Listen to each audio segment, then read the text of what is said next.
प्यारे बच्चों, आज हम पढ़ेंगे chapter first of class 12th और चैप्टर का नाम है electric charge and field.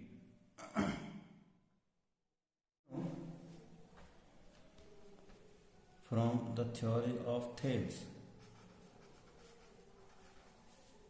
Who is a Greek philosopher.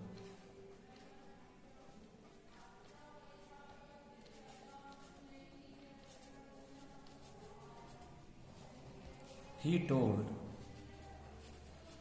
that when amber rubbed with silk or woolen cloths,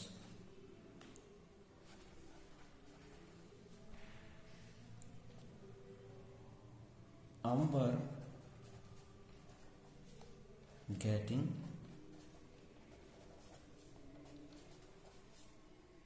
the property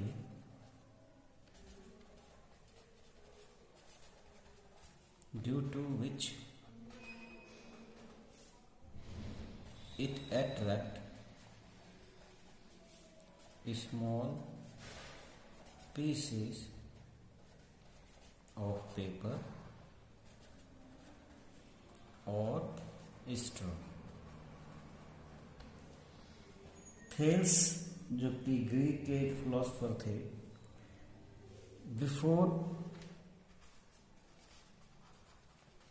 600 BC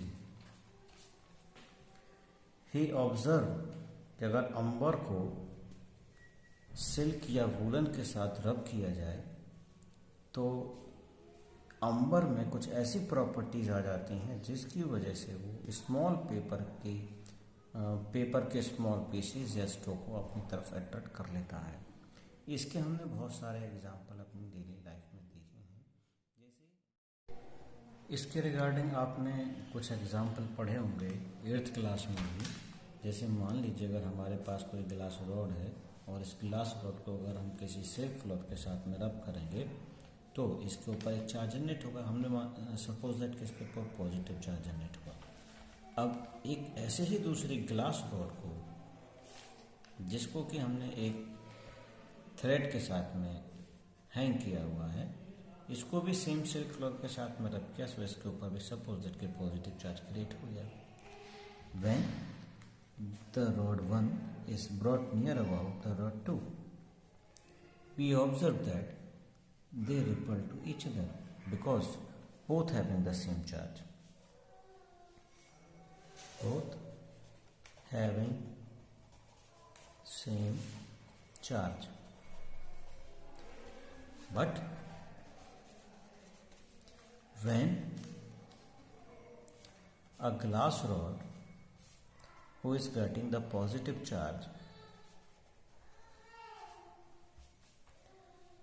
is brought near about a plastic rod who is getting the negative charge, we observe that these two attract।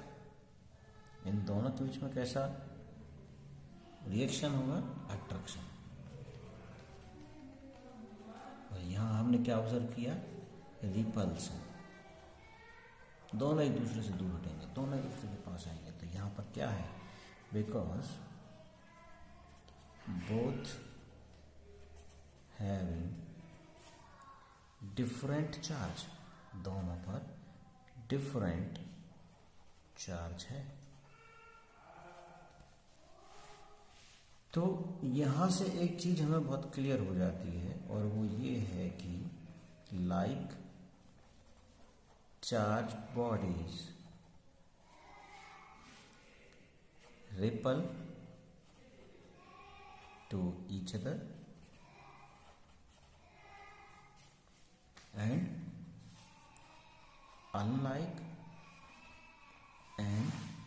unlike charged bodies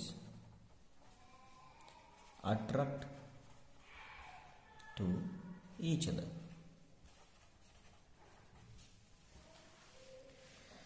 okay, next question यहाँ पर ये है कि how these body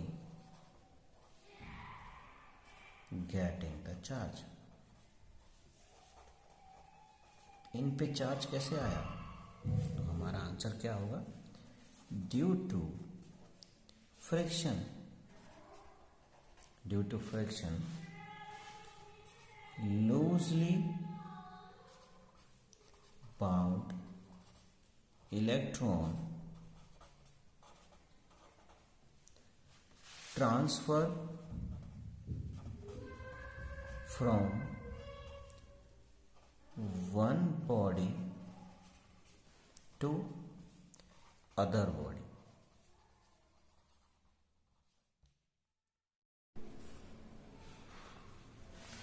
Transformation of charges, transformation of charges can explain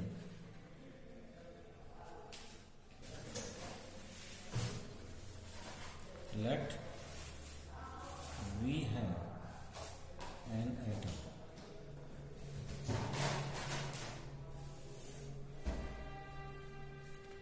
When a body rubbed, the loosely bound electron will goes out from the body। इसको छोड़ के चले जाएंगे तो नेगेटिव चार्ज कम हो जाएगा। दैट मीन्स इट बिकम्स क्या हो जाएगा? पॉजिटिव। जिस बॉडी को आपने रब किया है, suppose you have two body, again we are considering the example of the glass rod and the silk cloth. जब हम इसको रब करेंगे तो जिसके पास लूजली इलेक्ट्रॉन ज़्यादा होंगे they will transfer from one body to, जैसे यहाँ ग्लास को सिल्क क्लॉथ के साथ रब करने से इसमें जो इलेक्ट्रॉन है they will transfer to the silk cloth. तो यहाँ इलेक्ट्रॉन हो जाएंगे कम, जिसकी वजह से इट गेटिंग पॉजिटिव चार्ज, और यहाँ हो जाएंगे इलेक्ट्रॉन ज़्यादा, so it getting negative charge.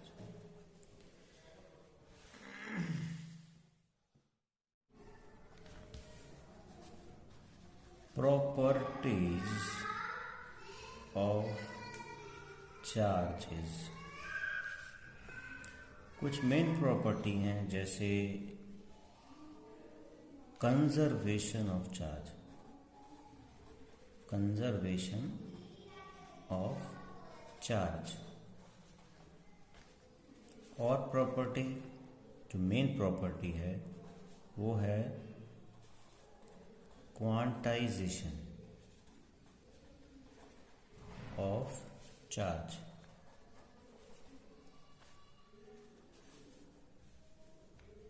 Additive property of charge. One by one हम सभी को ऑब्जर्व करेंगे।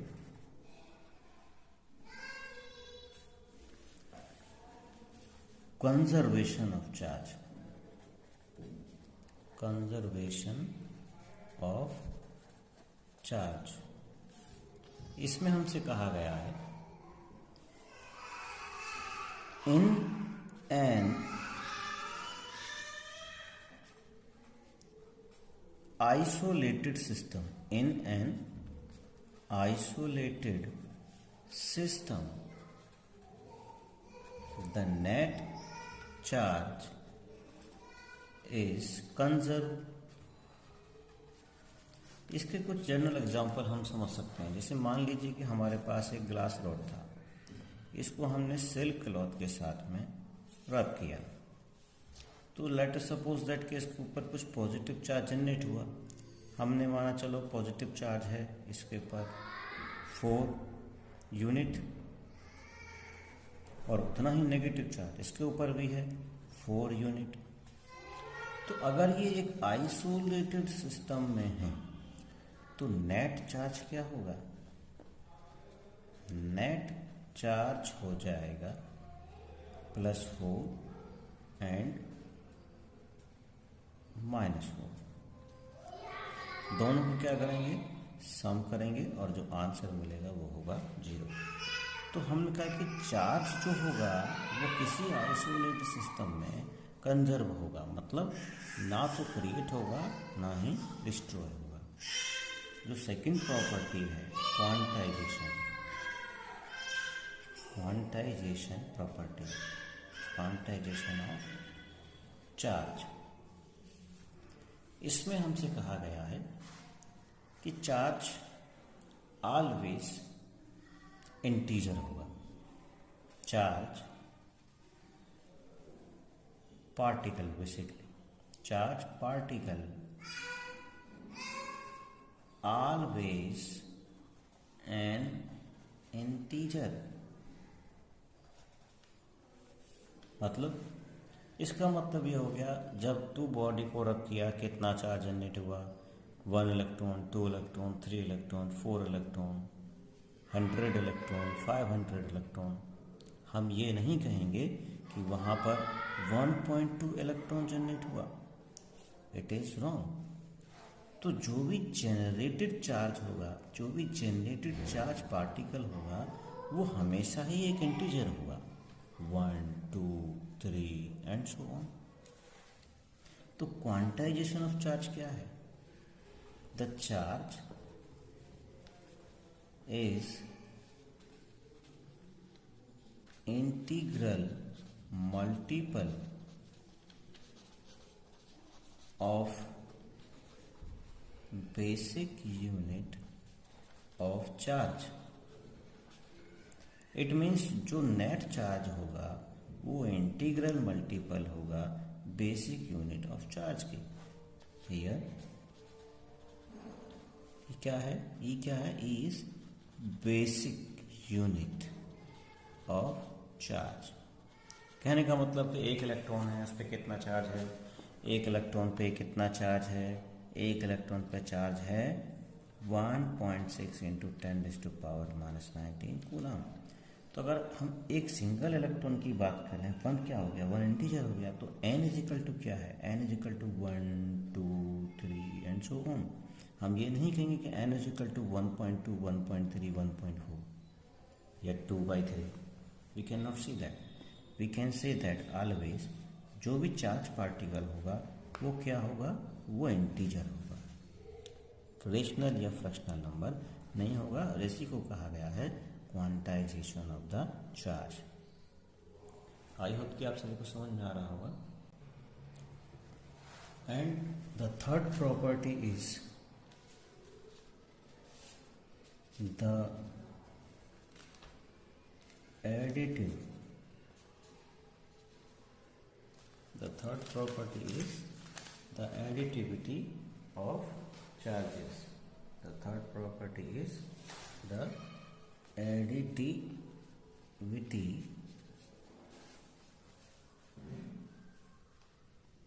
of charges.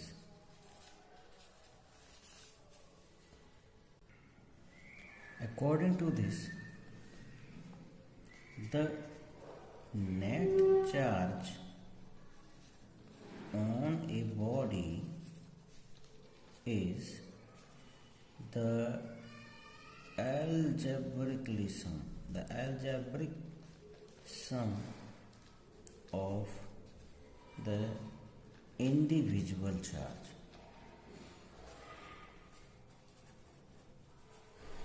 एग्जाम्पल, मान लीजिए हमारे पास कोई एक बॉडी है जिसमें हमारे पास चार्ज है -Q1 plus Q2 plus Q3 minus plus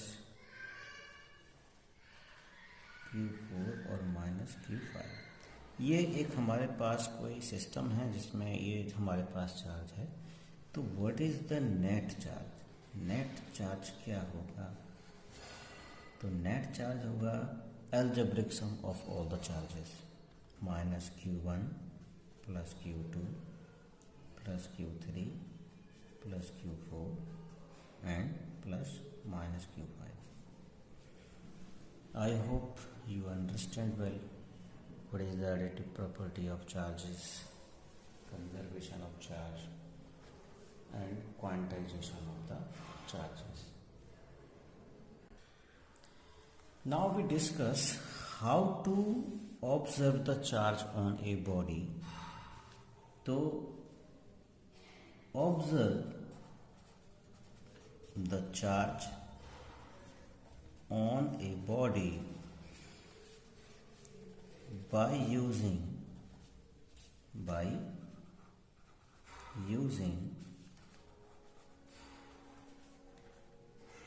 an electroscope.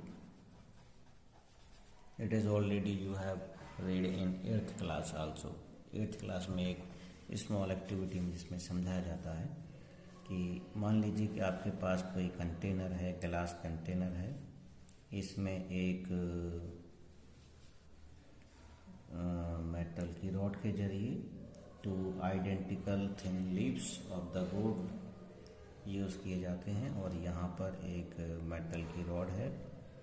तो suppose that we want to observe the charge on a body. हम क्या करेंगे, we bring the charge body near this rod.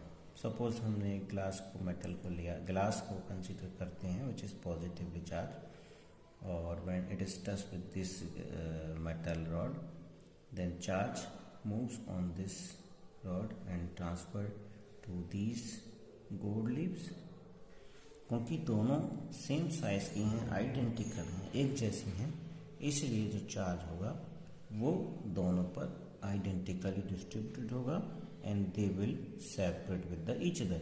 So with the help of this activity we can identify with the help of electroscope a body is charged or not. Okay, how to reduce this charge from the gold leaf? तो gold leaf से अगर charge को reduce करना है तो same this, ऐसा करने के लिए क्या करना होगा, basically we will using the grounding method. Grounding method का यूज़ करेंगे और ग्राउंडिंग मेथड का यूज़ करने से होगा क्या, जो चार्ज इस लीव्स के ऊपर है they will be neutralize. Suppose that कि उसके ऊपर पॉजिटिव चार्ज है तो negative charge particles comes from the ground and becomes neutralize these gold leaves. So last, there is no charge on the gold leaves of the electroscope. So with the help of this we can identify there is charge or not.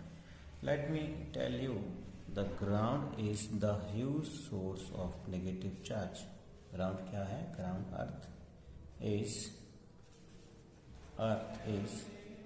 a huge source of negative charge.